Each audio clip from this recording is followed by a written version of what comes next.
Today's episode is brought to you by Positively Productive Systems, whose mission is to be the antidote to your stress and to provide compassionate productivity resources and coaching that help you heal and achieve.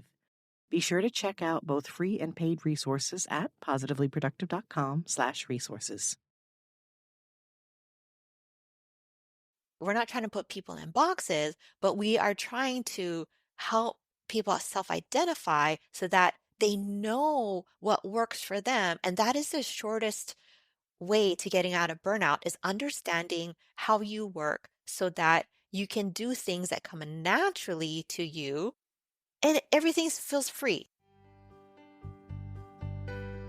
You're listening to the Positively Living Podcast. I'm your host, Lisa Zaratny, founder of Positively Productive Systems and a productivity coach certified in positive psychology and stress management. Join me as we explore ways to live a more proactive, positive life with episodes on productivity, self-awareness, mindset, entrepreneur life, habits and systems, simplicity, fun, and more. I understand overwhelm personally as a multi-passionate entrepreneur, wife and mom to kids and cats, and as a caregiver. I'm here to help you choose what's right for you so you can do less, live more, and breathe easier. Sound good? Let's get to it. Welcome to the Positively Living Podcast. I'm your host, Lisa, and if you're new here, thank you for tuning in and joining our conversation. You have lots to choose from with close to 190 episodes. So to help, I'm creating different playlists and ways to search episodes on my podcast page of the website, positivelyproductive.com/podcast. If you've been listening for a while, thank you and welcome back.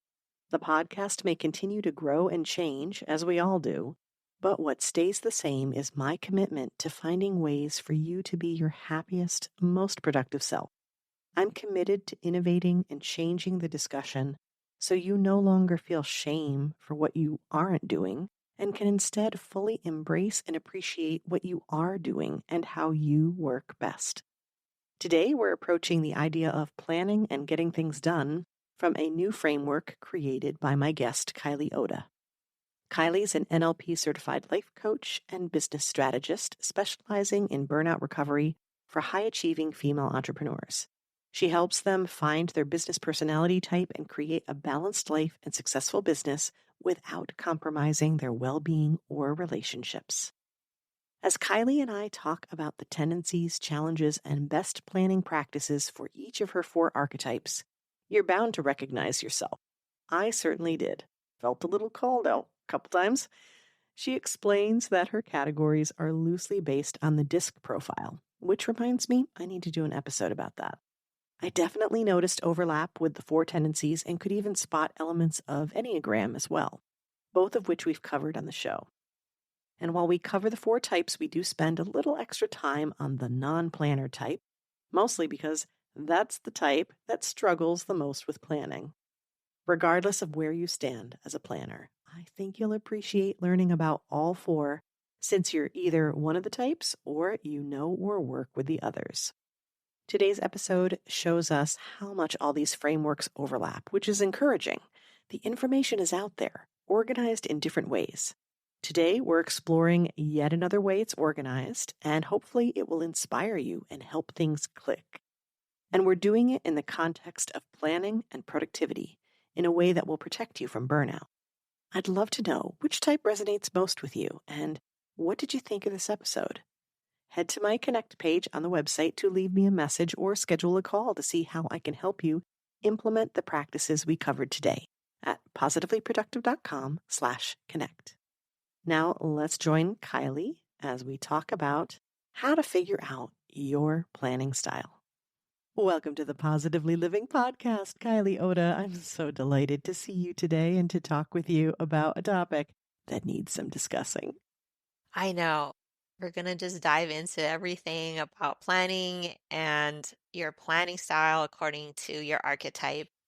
Before we dig into the archetypes, I'd love a little more background on you, who you are, and who specifically you help your clients, and what, Kylie, lights you up. Transparency, I started off as a health coach. And then I went to business coaching. And then I went into relationship coaching.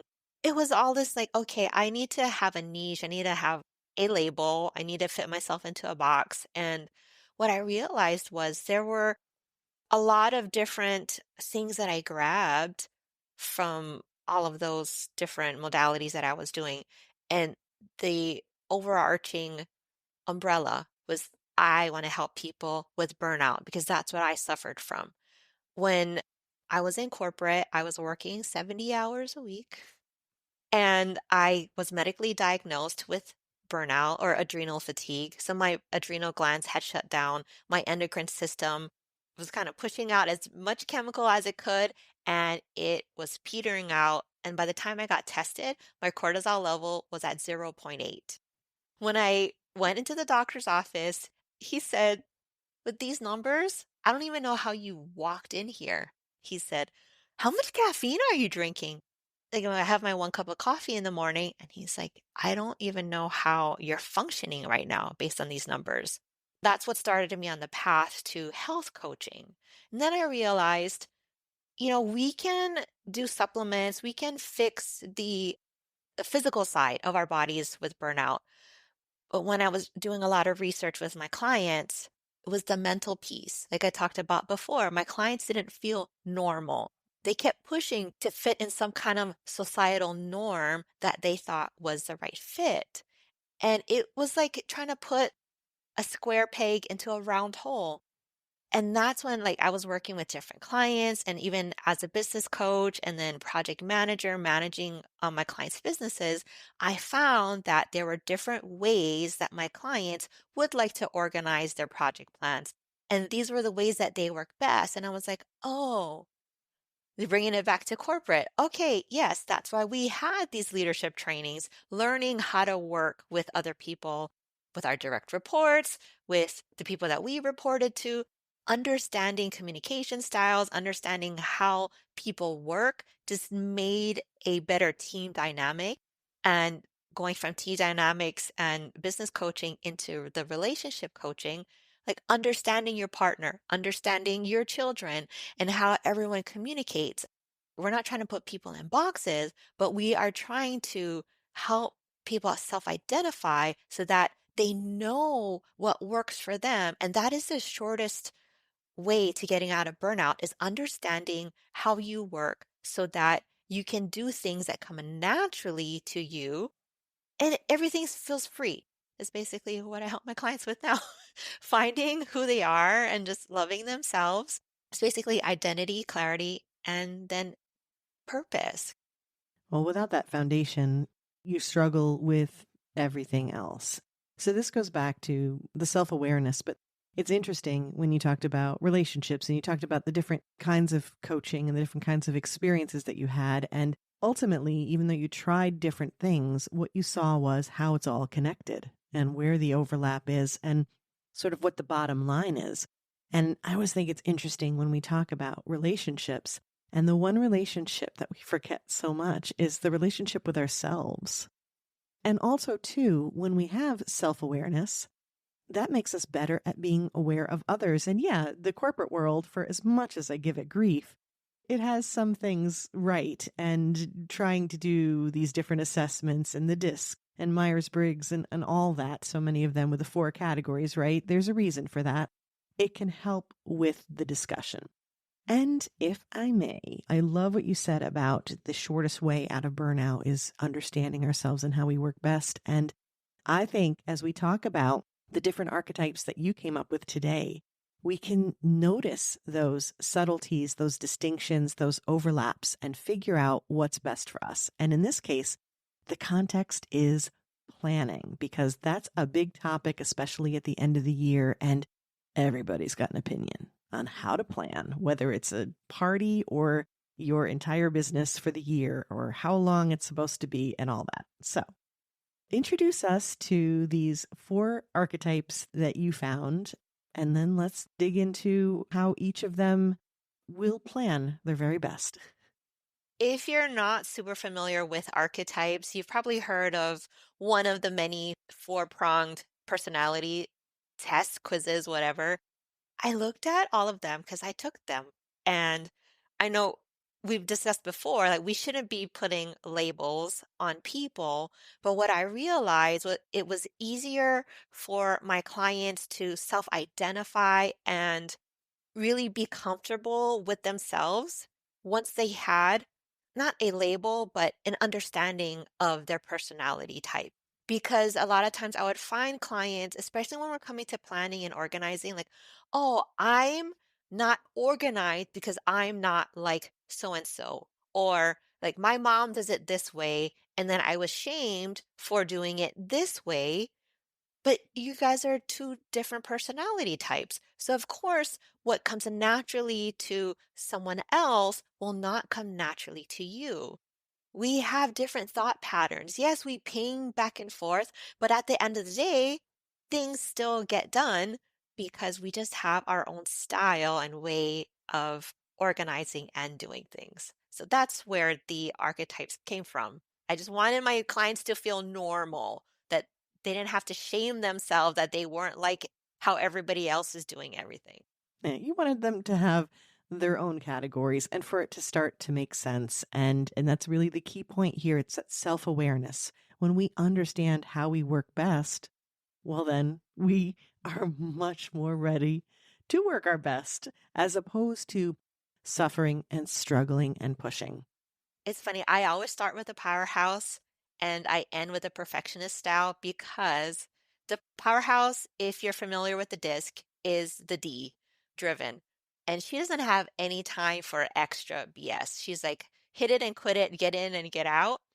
But the perfectionist, which is related to the C on the disc model, the cautious type, she will listen to all of them and then decide, oh yes, I do agree that I am on this style.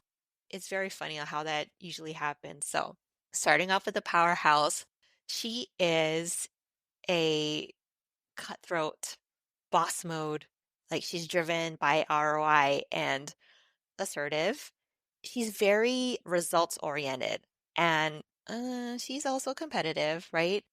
And she enjoys taking charge. Because of that, the challenges that come across her path, they really motivate her. So for planning, my note says you will flip a plan on its head to compete with someone, right? So let's say you're in a mastermind with someone and you see someone is at 100K and you're maybe at 80. You will come back to your team and be like, man, I just want to win. Not in a bad competitive way, but she's always competing against herself. She's always looking for her PB, right? So a lot of times she will go back to the drawing board and see what can she test and tweak in order to have a win. She fortunately, unfortunately, is blessed or cursed with a direct communication style, meaning she's short with her words. You may not see a lot of emojis. She's like quick and to the point. But because she is that way, it also allows her to be comfortable making tough decisions. That's the beauty of the powerhouse. And I think that's why in any, like, whether it's entrepreneurship, corporate, whatever, the powerhouses are usually the ones that get ahead.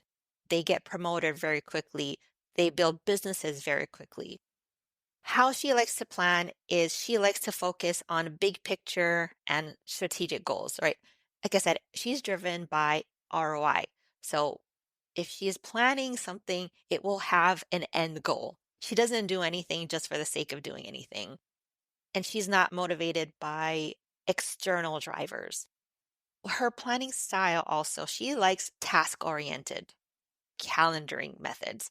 Something like has a very project defined, and she loves Gantt style planning where she can see the different layers. Okay, with these sections, she likes to have tasks that help you get to your goal. That makes sense. Okay, great. That was the powerhouse. The second one is the popular archetype. And this one relates to the I, right? So she's very personable, she's friendly, and I nicknamed her the passionista. In entrepreneurship, she is the passionate one. She is led by her intuition, her feelings, and she is the least traditional planning type. She's kind of like, I'm gonna go with the flow. And for the perfectionist and the powerhouse type, it's a very like fly by the seat of your pants, just wishing and hoping and praying that stuff gets done. But for her, she needs to feel it. She's not task oriented, meaning like if she has something on her planner that has 5 tasks that need to be done today, she could feel it yesterday, wake up today, look at those 5 things and say, I don't really feel like doing number 3 today. Or it's like, I don't have the juice for it. It's not that she doesn't want to, but she's like, I don't have the juice. So then she's a more flexible planning type. And because she is an extreme extrovert most times, she is very outgoing, super social, but also the positive to that, she's also very persuasive. She's kind of like the Pied Piper. She can announce something, especially if you're a popular archetype leading a team. She can come in to a team meeting and say, hey guys, I have this idea. And if she has a supportive team to make that happen, then, they can go ahead and they can execute. So that's one of the Achilles heels of the popular archetype. She loves ideas. She has a ton of ideas, but the execution part is where she lacks, right? So this is the popular archetype. She sits in that ideas. The powerhouse sits in the money category because she's driven by success, money, career. Like she's very action focused. And the result is some kind of success, some kind of result, some kind of ROI. So the popular archetype sits in the I category. She has a lot of ideas. And the opposite end, right, of that is the perfectionist, which we'll get to later. She's the one that has the energy to execute. So you want to, as a popular archetype, to have some kind of perfectionist on your team or in your life somewhere to help you with accountability and structure. But like again, the challenges that these people struggle with is overcommitment due to their desire to do everything and anything. Like they have an idea, they want to do it, and then they're feeling something else tomorrow. This is the archetype that has the most time management issues because they have so many ideas and they want to follow every path. I think most neurodivergents might fall into this category as well because they have difficulty focusing for long periods of time. They like to ping pong back and forth because they have idea and idea. That's why I called her the popular because she's like a little social butterfly. And for her, we always talk about the Pomodoro. When we're talking about productivity, we're usually somewhere in there talking about some kind of Pomodoro sprint, right? I learned this from one of my productivity mentors. He helps us to set up a modified Pomodoro, right? Because the Pomodoro is usually like 30-minute sprints at a time. But because this archetype has what he calls a thrashing problem, meaning like, say, I sit at my desk and I'm like, okay, I have 30 minutes to push out a blog. She kind of has to get into the zone, get into the vibe. So there's a little bit of thrashing, meaning like, oh, I need to reheat my coffee. And she just gets distracted. So you have to build in that thrashing time to handle the distractions. Okay, I need to check my email, whatever. So you give yourself like maybe 30 minutes, 15 minutes thrashing time to get your body to settle into the task. And then, okay, this time I'm going to be spending on the task. And then at the tail end of that, she needs like a wrap up because sometimes like she gets pulled in, she's very passionate, right? She's in the zone.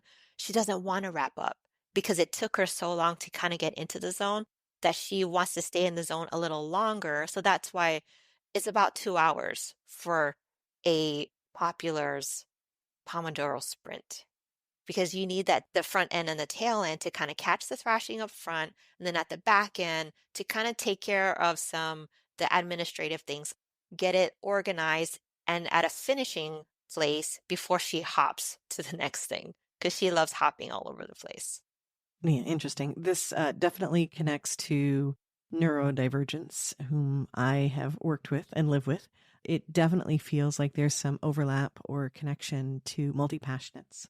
I do agree that you can take a Pomodoro technique and modify it, and I do that with my clients all the time, so that makes a lot of sense. Now, what you're talking about, of course, from a productivity standpoint, is getting into a flow state. especially for particular kinds of projects. But when we're talking about planning, what does the popular archetype do? Rely on the perfectionist or or the powerhouse, or what is the recommendation for planning purposes for the popular type? Yes, so I do have a lot of action items for this archetype because she's the one that needs the most help. She thrives on like community-based planning. So stuff like Slack for team communication, Notion, Google Calendar for event sharing, because she does need a little bit of support. She's not necessarily an Asana person. She's not real good at breaking down the subtasks that go along with all of the things. But if she does have a perfectionist in her corner, or like there's a lot of templates out there that you can just download that help you with these types of planning. Or you can grab a template and put it into your system and tweak it, see how it works for you, but you have some kind of structure to work off of. So I feel like having, routines for her to keep her regular helps. Like some kind of checklist to fall back on. Like this is a person that needs SOPs. She won't necessarily create them, but like you said, she can fall Yeah. back on a perfectionist to create them for her. So the checklist for her are a reality check, and it helps to kind of keep her on track, keep her focused so that she can get the things done that she needs to get done and properly plan for those things. Even like overall, seasonal planning is good for her as well, and even tracking her cycle. Right? We've talked about that, I think, before, where right, they're different. Like she likes to be in flow, she likes to be in her energy. She's not one that can, she prefers not to override her natural flow state. And like how she finds her flow state, not only according to her cycle, but energetics. What time of day does she work best? And that will determine, do I do administrative tasks because my brain, my focus is just not here, but I can kind of go through a checklist and I can copy and paste things to a social media scheduler. She does not enjoy block planning. We'll just put it that way. It's too structured. You can really tell this is who I coach. The way you're describing this, it's cracking me up. I'm like, energy management, seasonal planning. We talked about that with Eric Fisher. Yeah. But having those blocks on her calendar and color coding is good for her as well. I am this style as well. So I will just have blocks on my Google Calendar that says focus block, admin block, recovery block. But you plan for it so that it doesn't feel like you're being lazy. Because this archetype has been known to be called lazy in the past because they don't fit the perfectionist or the powerhouse version of being organized. But once they understand that they have energetic cycles and it's okay to embrace them, put them on your calendar. But with Google Calendar, right, you can move your blocks around and it allows this archetype to have more freedom that she craves because she hates being put in a box. Yeah. And so the way that you're describing these two so far, and that's two out of four total here. So it'll be interesting to see what the others bring to the table. The powerhouse, it seems to express a very traditional way of planning. It's what we think of when we talk about planning what we're going to do, right? And whereas the popular is like the unplanning, if you will. Yeah, definitely the ones that we coach the most, probably because they fall through the cracks in a world that's like planning, use a planner, structure it this way, keep this list. And so your popular type, which we think of as the eye on the disc, and I can see it as being a multi-passionate or neurodivergent. There are a lot of categories out there that overlap with this. I can see them as being like, right, no, that's not going to happen. So I love this idea of community planning and engaging that way, because there's two really big benefits that immediately come to mind. One is that you're leaning into that connectivity that they want, so that there's that support. And then two is that within that community, you can have other types that will bring the more traditional planning to the table on their behalf. Yes. All right. So yeah, we have the popular that's like the unplanner. And so that's probably the one who's, I think, struggling the most. So with that, all of these things that are different that we don't necessarily think of.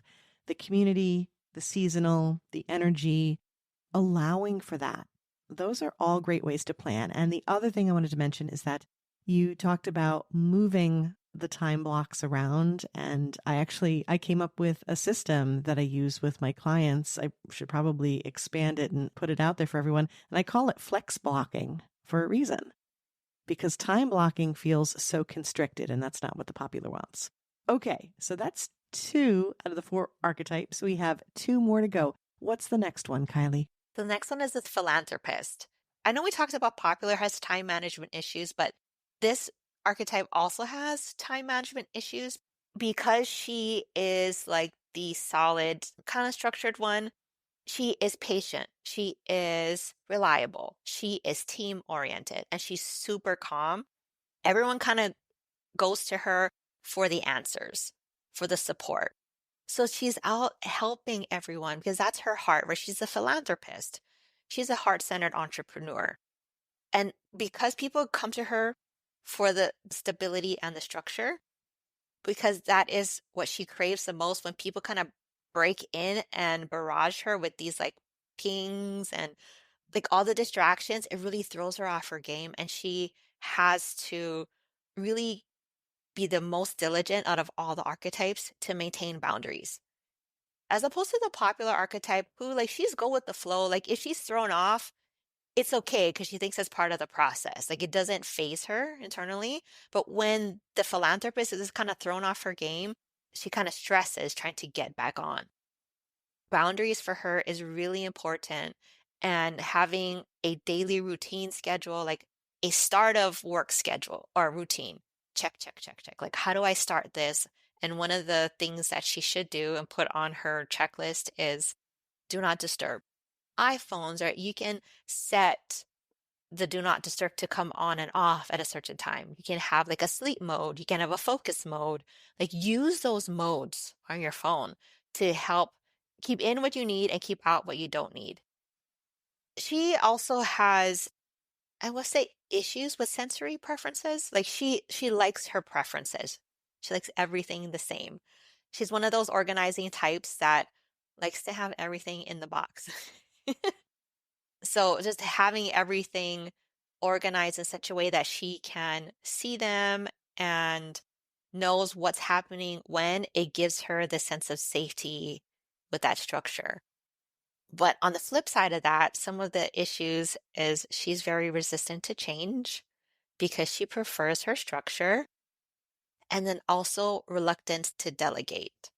It's less of a sense of control and more of a like, I like things the way that they are. Don't change it too much because I don't deal well with change. That's her thing. Got it. The number one thing for her to keep herself grounded is have a morning routine. Take care of yourself first. Like I said, she's probably the stable person in her life, so she's the go-to person. She's the person that people probably have on speed dial. So having her me time in the morning is super important. So she takes care of herself first. And because I've talked to you before, I know I'm down with OPP, other people's problems. Yes. Is what that means. Exactly. So they are caught up in what other people want and what other people demand, and will lose their own momentum. So starting strong for themselves makes sense. Yeah. Now, in terms of planning, because we have, the powerhouse with calendaring and tasks, we have the popular with seasonal and community and energy based. What are the key takeaways for us when we're thinking about the philanthropist and planning?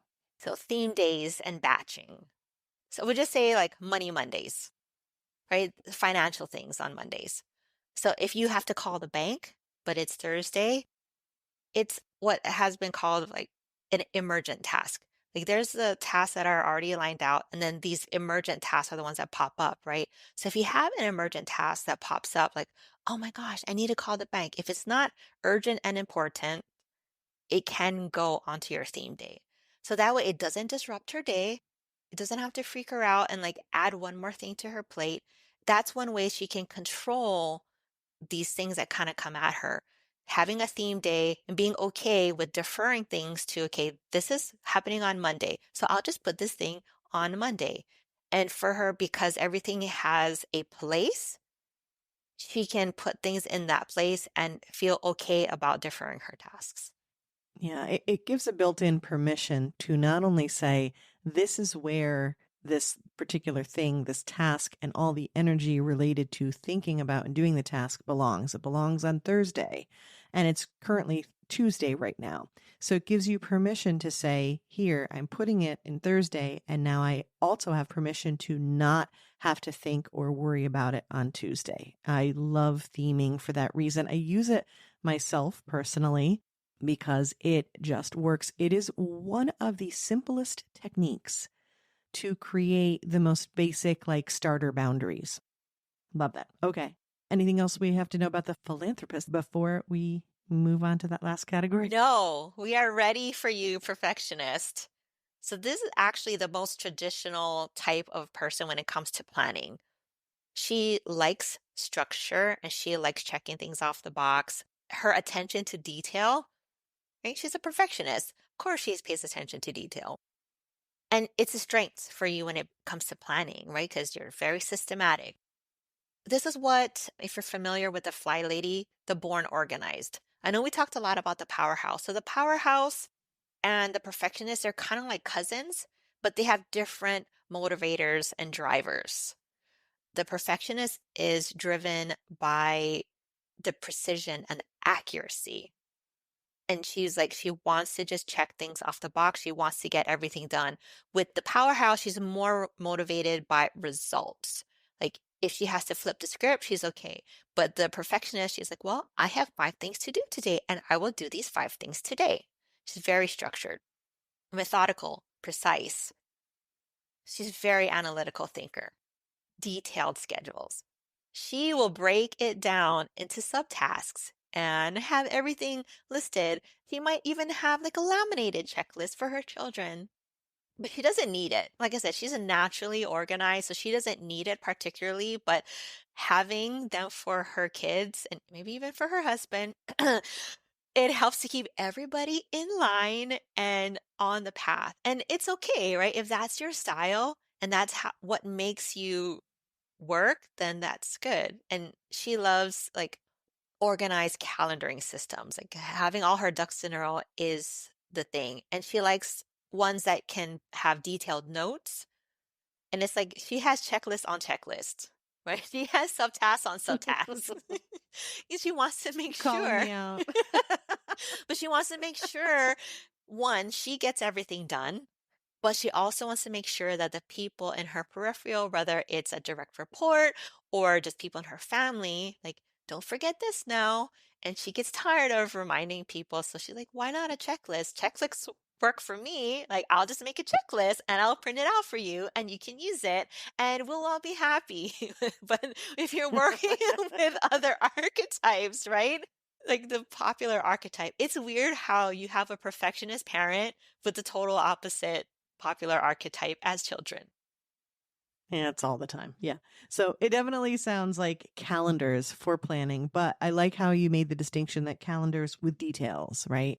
Like the bookend here, we have the powerhouse and the perfectionist, but they're driven differently. That's a really They're good point. driven differently. The Achilles heel, just I don't want to leave this out in case you're going down the checklist with us perfectionist. She spends too much time in the details, analyzing, and it delays her decision making at times because she's so analytical. She's like, what's the best thing to do? Sometimes it's better to go with the 80-20 rule. And I adjusted this for the perfectionist 90-10. Okay, can you just give me 90-10? Because the 90% is still an A. But that 10% that you're worried about or like that you're trying to shore up, say you're trying to write a blog post and you're like, oh, but it's not aligning. Why are these bullet points not aligning? It's okay. Who knows what it's going to look like on the mobile version? It might not even align. And don't even go for that mobile version, you perfectionist. Like, but like getting the blog up there is the goal and kind of focusing too much on the peripherals is what is weighing you down and what's kind of dragging you down. And not only is it delaying decision making, but you might have missed opportunities. There are things that happen in the wild, in life. And for perfectionists, sometimes it's very hard for them to adjust. I would say they have a very small rudder on a big ship. It's a little hard for them to adjust, or maybe their rudder is a little rusty. It's not very movable. So for them, in order to steer that big ship, like to change directions and pivot sometimes, they just need a wider arc, meaning they need to schedule more time than they think that is needed. That allows them the time, because right, we talked about time blocking, and so perfectionist is very traditional calendaring style. She has everything's blocked out to the T, but for her, she gets caught up in the weeds sometimes, so she needs to kind of extend her block a little bit or have a little buffer time in between. Yeah, buffer is exactly the word that I had in my notes. It's amazing because all of these recommendations can be useful for so many of us in so many different ways. But it's like if you're thinking, oh, I can't seem to plan accordingly, or I feel like I need something different from what I'm seeing everyone else do. These are great starting points for those that we identify with. Now, the last question I have for you before we wrap up is what happens if I identify with all of them? No, there's always some way that we tend to lean even more so. But I can definitely see a combination happening. I felt Definitely. called out a few times, just going to say. Yes. Well, I have a quiz actually for you to determine your archetype if you're feel like you're on the fence. And to be fair, my quiz software doesn't allow for multiples. So you will have your primary that will be Hmm. given to you, and it'll have like a list of like, okay, does this describe you and give you your tendencies and things, and then also what you can do with that and how you can make it work for you. So there's that. It's at burnoutarchetypequiz.com. Then also, I like saying them all out loud as well because you will have some kind of overlap. We're all multifaceted creatures, whether we're neurodivergent or we're not. We still have facets to us. We're diamonds, we have facets. Just understanding your archetype will help make your life easier, but also understanding the archetype so that hopefully some of the tips I gave today will also help with, family dynamics, team dynamics, and just help you in a general sense to get along with yourself, understand yourself, and also get along with others. Absolutely. And even if you pick one category that feels the most right now, and you take some of these points and this an idea of, the key way to approach your planning and you try that, it's all good. It's kind of like one of those things where you try a technique for one reason, but it has so many lasting benefits that there's literally no risk to try it. So I think that's wonderful. Okay. And now that we have the quiz that we can take, we also know where to find you online. So that's perfect. So why don't we dig into our rapid wrap up? Are you ready? Okay, shoot. First is a song that lifts my spirits, makes me dance is. It is Christmas time, so I'm going to say All I Want for Christmas by Mariah Carey. I love her. My husband hates her, but when I hear it, I'm like, it's Christmas. Listen, we like what we like, and that's how we're going to energize ourselves, especially if we're the popular type. Yes. Okay. Now, how about a quote or mantra that inspires me that I share a lot? Do unto others as you would do unto yourself. Right? It's the golden rule, right? If we don't love ourselves first, how can we love others? So true. All right. Now, how about a resource? It could be a book, an app, really anything that has made my life better. Oh, for me, especially dealing with burnout, is your body keeps the score. Excellent. Yeah. It's on my favorites page, positivelyproductive.com/favorites, because we have already talked about it with Mallory Jackson in our trauma episode. And oh, it's so good. Yeah, that's an excellent recommendation. And that is probably my sign that I need to read it again. Okay. And then one last thing, but definitely not least. What are you grateful for today, Kylie? I'm grateful for the internet. Because, right, we would not have met if it was not for the internet. This podcast wouldn't Absolutely. be possible without the internet. I wouldn't like, there's so many friends and people that I've met, popular archetype coming in, but so many people that I wouldn't have met if it wasn't for the internet. So I'm just grateful for the internet, and thank you, internet, for cooperating with us today and allowing us to record. I agree. Agree, agree. Yes. Grateful for the internet, grateful to be connected with you, and grateful for you being so willing to share all of your thoughts and your research and your ideas and just shining your light so brightly in this world and for sharing it with us. Thank you, Kylie. Thank you for having me.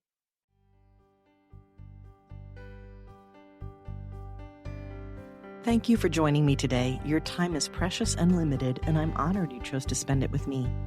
If you have feedback, questions, or want to schedule a chat, head to positivelyproductive.com/connect. And if you are looking for any of the resources referenced on the podcast, from books to products to training and more, go to positivelyproductive.com/resources.